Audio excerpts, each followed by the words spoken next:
ओम हरि ओम। ओम ओम। प्रिय बंधुओं, आज मैं जो चीज़ बताने जा रहा हूँ वो बहुत ही विचारणीय है। एक चीज़ बार बार सामने आया करती है, वो ये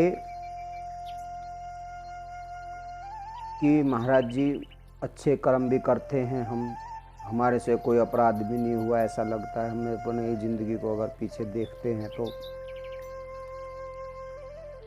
फिर भी हमारे घर में बरकत नहीं है, हमारे घर में सुख शांति नहीं है, आदि अनेकों प्रकार की समस्याएं लोग बताते हैं। इसके पीछे एक कारण नहीं होता, अनेकों कारण हैं, लेकिन बहुत से कारण ऐसे हैं जो हमारी समझ से बहुत परे हैं और उन पर हम लोगों का ध्यान जाता ही नहीं। जैसे कि हमने कल बताया था, पिछली वीडियो में कल पितरों के लिए बताया गया था कि उनके स्थान पर जाकर के भगवान का भजन करे, परमात्मा का भजन करे, ताकि उनकी शक्ति बढ़े, उनका मोक्ष हो। हम उनके वंशज हैं, वंशज होने के नाते से हमारा धर्म है कि हम ऐसे कर्म करें जिससे उनका बल बढ़े, उनकी शक्ति बढ़े, उनका कल्याण हो। आज ये जो प्रसंग है कि हमारा भक्ति में मन नहीं लगता, बहुत दान पुण्य भी करते हैं, बहुत कुछ हम कर रहे हैं, फिर भी हमारा मन नहीं लगता, परेशान रहते हैं, दरिद्रता हमारा पिंड नहीं छोड़ती। उसके पीछे एक ऐसा आज आपको इतना गूढ़ और इतना एक आपको चक्कर में डाल देने वाला। बहुत से बोलते हैं कि भाई आपके पिछले कर्म ऐसे हैं, कोई बोलता है कि भाई हमारे पूर्व जन्मों के कर्म फल हमें भोगना पड़ता है। ये सत्य है, ये भी एक कारण है उन कारणों में, लेकिन एक कारण ये भी है, क्योंकि बात अभी हमारी ये 2-3 दिन का मैटर जो हमारा है, जो चर्चा है, ये पितरों के ऊपर हो रही है कि हम धर्म कर्म भी कर रहे हैं, पूजा अर्चना इत्यादि हमसे जितना भी पठन पाठन हो रहा है हम कर रहे हैं, उसके बाद भी हमारे कर्म फल नहीं रहे। उसके पीछे का एक कारण ये है कि हमारी कहीं पर ईंटें पूज रही हैं। हम किसी भी जन्म में किसी घर में हमने जन्म लिया और हम शरीर पूरा कर गए किसी भी अवस्था के आधार से, जैसे भी, और कोई किसी ने, पंडित पुजारी ने, किसी ने बता दिया कि भाई तुम्हारा तो ये पितर है, ये बाधा कर रहा है, इसकी तुम ईंटें रख दो, और उन्होंने ऐसा कर दिया।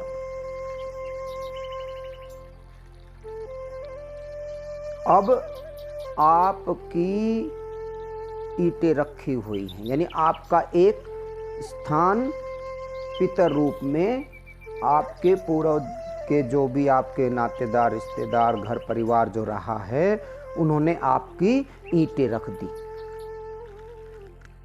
समझने की बात है, ये कोई वैसे ही नहीं बोली जा रही, हमारी ईंटें पूज रही हैं। अब जैसे हम देवताओं के आगे मांगते हैं कि हे देवता महाराज हमारा ये कार्य हो जाए, हम आप पर प्रसाद चढ़ाएंगे, हे देवता महाराज हमारा ये काम हो जाए तो हम ब्रह्म भोज करवाएंगे, हे देवता महाराज मेरे शरीर में ये बीमारी हो गई, ये अगर दूर हो जाएगी तो हम आपका एक हवन करवाएंगे, इत्यादि छोटी मोटी बातें अनेकों प्रकार की हम लोग स्वार्थवश कहते हैं। सीधा मतलब ये है कि आपकी ईंटें पूज रही हैं। आप इस जन्म में अब आ चुके हैं, आपका जन्म हो चुका है, लेकिन आपकी ईंटें भी पूज रही हैं। इसलिए कभी भी अगर कोई विषय इस प्रकार का आता है, पितर बाधा का आता है, या कोई भी प्रसंग इस प्रकार का आता है, तो कभी भी आप उस देव के प्रति ईंटें रख करके उसको बांधिए मत। ईंटें रखना, पितर बनाना, इसमें रुचि ना रखें। अरे समझने की बात है कि भाई जिसके नाम की ईंटें रखी हैं उसने तो जन्म ले लिया है, किसी भी योनि में लिया है, चाहे मनुष्य योनि में लिया है उसने, उसका तो जन्म हो चुका है, और उसके बाद भी उसकी ईंटें पूज रही हैं। अब मान लीजिए मैं हूँ, मेरी ईंटें कहीं पूज रही हैं, तो मैं इस जन्म में जितना भजन कर्म कर रहा हूँ वहाँ पर दीपक लगाने वाले, मांगने वाले मांगेंगे, और मेरा जो तत्व वहाँ एक बंद गया है, और इस जन्म में जो मैं कर्म कर रहा हूँ वो सारा कर्म वो खींच खींच करके ले जाते हैं। वो उसको नागदौड़ की तरह, जैसे नागदौड़ सर्प के जहर को शरीर में से चूस लेती है, ठीक इसी प्रकार से वहाँ के जो परिवार के आपके जो पहले के हैं वो आपके स्थान पर जा कर के आपके कर्म को ले लेते हैं। आप कितना भी करते रहिए, आपके कर्म को वो खींच रहे हैं। इसलिए कभी भी देवताओं की ईंटें वगैरह कर रखने का कार्य ना करें, उनके निमित्त कर्म करें। दाह शांति संस्कार हो जाता है, वो तो अग्नि शांति का दाह संस्कार की गायत्रियां हुई हैं। तो दाह शांति की जब गायत्रियां हो गई तो अब हमें करना चाहिए वर्ष के बाद में, यानी 1 साल के बाद में, फिर उसकी मुक्ति के लिए भी हमें गायत्री वगैरह करनी चाहिए। बार बार उसके लिए कर्म करते रहना चाहिए, ताकि उसको धीरे धीरे जो जन्म मिला है उसको वो अच्छा संवर जाए, या कोई दूसरी योनि में है तो अच्छी योनि उसको आगे अच्छी योनि प्राप्त हो जाए। ये हमारा धर्म होता है उनके वंशज होने के नाते से। इसलिए जो आदमी परेशान है, सब कुछ करते हुए भी सफलता नहीं प्राप्त कर पा रहे, इसका कारण सिर्फ एक ही है कि आपकी कहीं ईंटें पूज रही हैं, और वो ईंटें पूजी हुई आपके कर्म को यहाँ बाधक बन रही हैं। इसलिए कभी भी आप अपने छोटा पितर, बड़ा पितर, कैसा भी पितर हो, आप उसकी ईंटें ना रखें, उसको बांधिए मत, उसको फंसाइए मत। उसके निमित्त आप घर में अपना कर्म कीजिए, अपने सामग्री अच्छे वाली बढ़िया सामग्री लो, अपने घर में धूमड़ी दें, गंगा जल का छिड़काव करें, गायत्री मंत्र का जाप करें, आदि कोई भी मंत्र का जाप करें, कोई अच्छे सदग्रंथ का पठन पाठन करें। गीता सबसे उत्तम है। गीता के करने से बहुत ज्ञान होता है, मोक्ष की दाती है अगर उसके अनुसार अगर चला जाए तो। रामायण है, रामायण का जीवन देखिए कितना गजब है। रामायण को पढ़िए, उसके अनुसार अपने कर्म को करिए। पढ़ना नहीं है, किताबी ज्ञान तो बहुत लेकर के घूम रहे हैं। किताबों में जो लिखा है उसके ऊपर चलना है। देवता देव कभी भगवान राम ने नहीं कहा कि मेरी पूजा करो, उन्होंने तो खुद कर्म किया है। जब नारायण ने जब खुद आकर के कर्म किया है, तो हमारे पितर हमारे कर्मों को भी देखते हैं कि आप किस प्रकार के कर्म कर रहे हैं। अगर आपके कर्म खोटे हैं तो अगर पितर सदगति को भी होंगे तो भी उनका पतन हो जाएगा। इसलिए आप अच्छे कर्म करो, अच्छी दिनचर्या जियो, और इस प्रकार की जो पूजा है, जैसे देव ईंटें रखना, वो रखना पितर के नाम की, इन चीज़ों से बाहर निकलिए।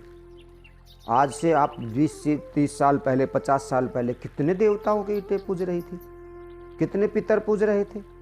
लेकिन आज इधर उधर की भकाओं में, बातों में आ करके बस फला की ईंट रख दो, शांति हो जाएगी। तुम्हारा भैया एक पितर है, उसकी ईंट रख दो, कभी भी ये गलती ना करें। इसलिए भाई इस प्रकार के कर्म कदापि ना करें, जिससे उसका जो दूसरा जन्म है वो भी खराब हो जाए।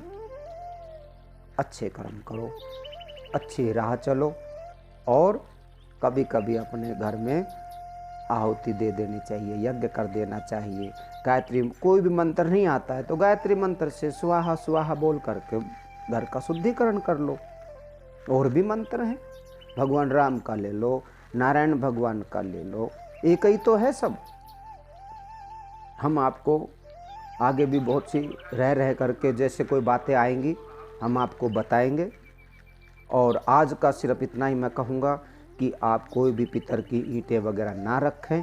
तो हम यही कहेंगे कि भैया अपने अच्छे कर्म करो, देवताओं की इनकी ईंटें ना रख करके आप उनकी मुक्ति का उपाय करें। गायत्री मंत्र इत्यादि का जाप करें, कराएं, गंगा स्नान करें इत्यादि। जो हमारे शास्त्रों ने जो मार्ग बता रखा है सुगम से सुगम, वो यही है कि सुगम मार्ग को अपना करके आप कली काल के अंदर अपना भी उद्धार करें। और जब अपना उद्धार हो जाएगा तो हमारे पितरों का, देवताओं का हमसे पहले होगा, पहले उनका उद्धार होगा, उसके बाद में ही हमारा नंबर आएगा। ओम ओम ओम।